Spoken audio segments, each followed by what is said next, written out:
Buenas, mi nombre es Saulo Montaño. Para esta ocasión eh, voy a dar respuesta a las preguntas sugeridas junto con mis compañeros del grupo 119 de la materia Microbiología de Suelos. El trabajo se llama Identificar la diversidad microbiana del suelo y su relación con la planta. Bien, yo elegí la pregunta número 1, en la que se me cuestiona sobre los tipos de actividades microbianas. Bueno, entonces, y su velocidad. Voy a responder la primera parte. Antes de todo, estas actividades microbianas dependen del tamaño de, de las poblaciones microbianas en el suelo o en el lugar donde estén, y obviamente de su estado fisiológico, pero también de la cantidad de miembros de cada población microbiana. Y la velocidad eh, está controlada por condiciones como, como el clima, como el tipo de suelo. Por ejemplo, hablo también del agua, si el agua es dulce, es salada. Hablando del clima, si es un clima cálido, es un clima frío. Depende de estos factores, pues puede afectarse el resultado del trabajo de estos microorganismos. Bien, también depende pues de la nitrificación. La nitrificación es la oxidación de amonio con oxígeno que genera nitrito. La solubilización, que es cuando una sustancia se disuelve con otra, que, pues, que es un disolvente. La movilidad de microorganismos. Bien, eh, estos se dan a través de movimientos vibratorios o movimientos de, de torsión, pues con eso ellos cambian la densidad de su cuerpo, y el uso de flagelos. Cordial saludo, compañeros y docentes. Me presento, mi nombre es Carlos Eduardo Hernández Niño, del programa de agronomía. Y después de escuchar a nuestro compañero Saulo con el punto número 1 de la actividad, voy a presentar el punto número 2, que dice que en qué consiste una comunidad microbiana. Entonces, esta consiste como un sistema de microorganismos, los cuales están como en diferentes clases. Se encargan como de diferentes tareas, ¿sí? Tienen diferentes tareas a cargo, como diferentes funciones, dependiendo también pues del microorganismo, ¿no? Estos microorganismos, por ejemplo, en el suelo, los suelos tienen funciones como, o se encargan como de limitar, como una limitación en los rendimientos de las plantas, asimismo como en la salud de las mismas, ¿sí?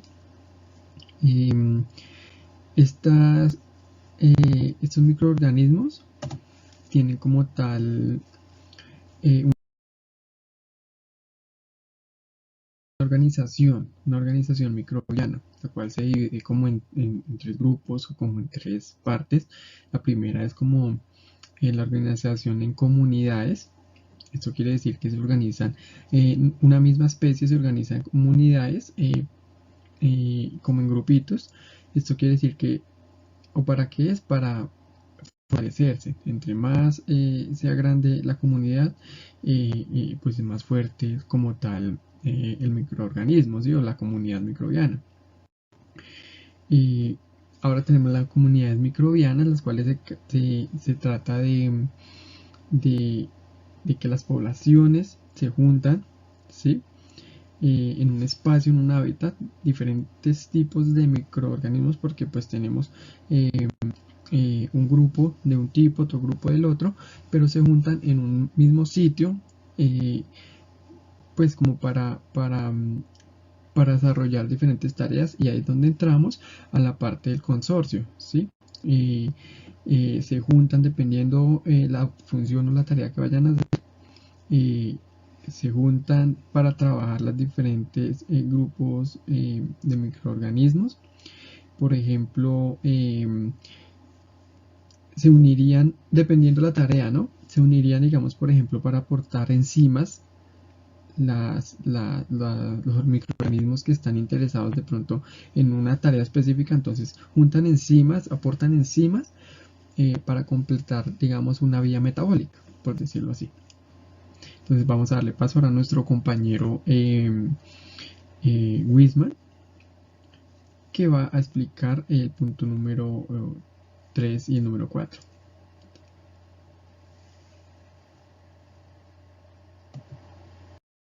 Tercera pregunta. ¿Por qué se dan las competencias entre los microorganismos del suelo? Como lo dice la pregunta. Las competencias entre los microorganismos se da por el hábitat, que se tornan intensas. Esas competencias se dan basadas en unos factores, o es decir, el resultado depende de diferentes factores: tasa de captación de nutrientes, tasas metabólicas inherentes y la velocidad de crecimiento. ¿Por qué favorece cooperar? Algunos microorganismos colaboran entre sí para conllevar unos procesos de transformación que no pueden conllevar solos, como la sintrofia, que son importantes para el ciclo anóxico de carbono. Cuarta pregunta. Curva de crecimiento bacteriano, que se divide en 4 fases: fase de lactancia, fase exponencial, fase estacionaria y fase de la muerte.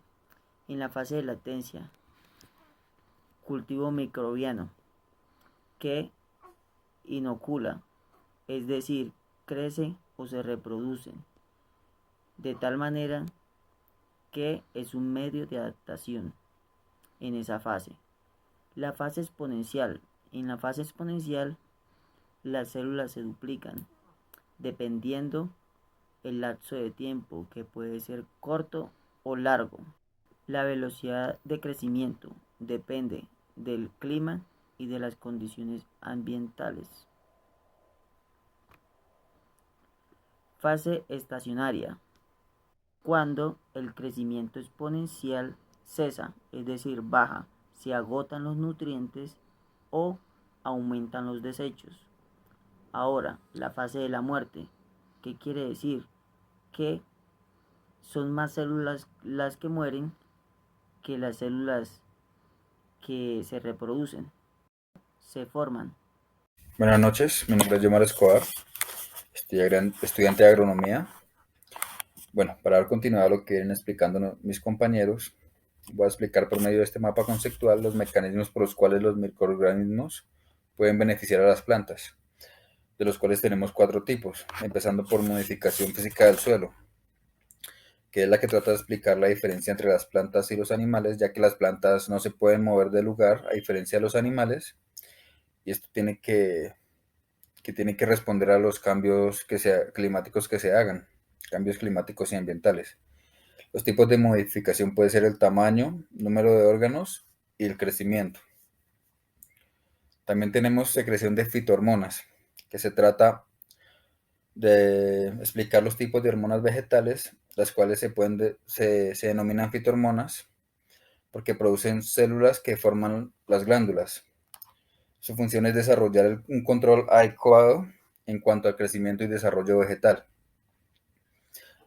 Por otra parte, tenemos modificación de la expresión genética de las plantas, que se trata de un proceso de transformación genética, como su nombre lo indica, es una alternativa molecular para lograr obtener mejores resultados. Tienen como finalidad el mejoramiento molecular vegetal, por el cual se puede llamar como técnica mutagénesis.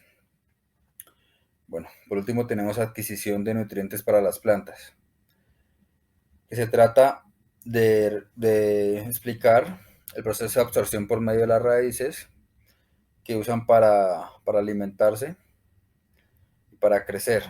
También absorben nutrientes como también pueden absorber aire. Los tipos de nutrientes que absorben son dióxido de carbono, oxígeno y vapor de agua. Muchísimas gracias por su atención y espero les haya gustado nuestra explicación de diapositivas.